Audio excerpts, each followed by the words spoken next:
રાજકોટના મેયરને ટાર્ગેટ કરવાના વિવાદ મામલે શહેર કોંગ્રેસ પ્રમુખ દ્વારા આપવામાં આવી પ્રતિક્રિયા। રાજકોટના પ્રથમ નાગરિક જે મીડિયા સમક્ષ સામે આવ્યા તે ગંભીર બાબત। અંદરોઅંદરનો વિખવાદ છેલ્લા ઘણા સમયથી ચાલી રહ્યો છે। રાજકોટના પ્રથમ નાગરિક એ પણ આજે ટીવી માધ્યમ દ્વારા બોલવામાં આવ્યું છે એ ગંભીર બાબત છે અને ભાજપે અત્યાર સુધી ભ્રષ્ટાચાર સિવાય કાંઈ કર્યું જ નથી અને રાજકોટના મેયર જે મહાકુંભમાં ગયા હતા ત્યારે અમે મ્યુનિસિપલ કમિશનરને કોંગ્રેસ પક્ષ દ્વારા એક લેટર પણ આપવામાં આવ્યો છે કે જ્યાં 2 રૂપિયાનું જે ભાડું છે ગેરવ્યાજબી વાત છે। જૂનો આ ઠરાવ જે રદ કરી કમસે કમ જે નવા ભાવ છે અત્યારના કિલોમીટરનો ભાવ 25 કે 26 રૂપિયા થાય છે।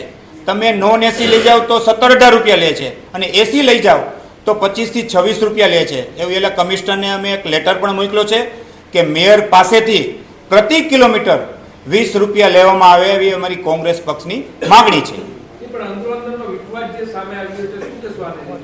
વિખવાદ તો વર્ષોથી ચાલે છે પણ આ મેયર ખરેખર આજે એને પર્દાફાશ કરી નાખવો જોઈએ, નામ ખોલી નાખવા જોઈએ અને કોર્પોરેશનની અંદર છેલ્લા 30 વર્ષથી તમામ બ્રાન્ચમાં ભ્રષ્ટાચારનો ભોગ બન્યા છે।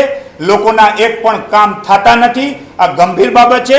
ચૂંટણીનું વર્ષ છે, લોકોને હવે સમજવાનો વારો આવ્યો છે। સાચા કોણ ખોટા કોણ એ ખરેખર લોકોને કહેવાની જરૂર છે। અતુલભાઈ, આમાં વાત એવી છે, મેયર એવું કીધું કે 2 રૂપિયાનો ક્યાંય ઉલ્લેખ જ નથી। 2 રૂપિયાની વાત કરીને મારી છબી ખરાબવાની ટ્રાય કરી, એટલે ક્યાંક ને ક્યાંક અંદરોઅંદરનો જૂથવાદ થઈ શકાય।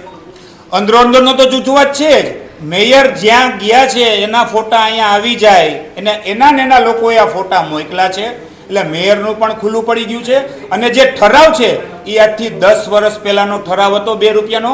ખરેખર સ્ટેન્ડિંગ કમિટીના ચેરમેનને ખબર નથી, એ મોટી મોટી વાતો કરે છે કે અમે બ્રિજ બનાવી, આ મામા બનાવે છે। ખરેખર જૂના ઠરાવ રદ કરી જે પદાધિકારીઓ બહારગામ જે ગાડી લઈ જાય છે એના કિલોમીટર દીઠ 25 થી 30 રૂપિયા રાખવો જોઈએ એ અમારી કોંગ્રેસ પક્ષની માગણી છે।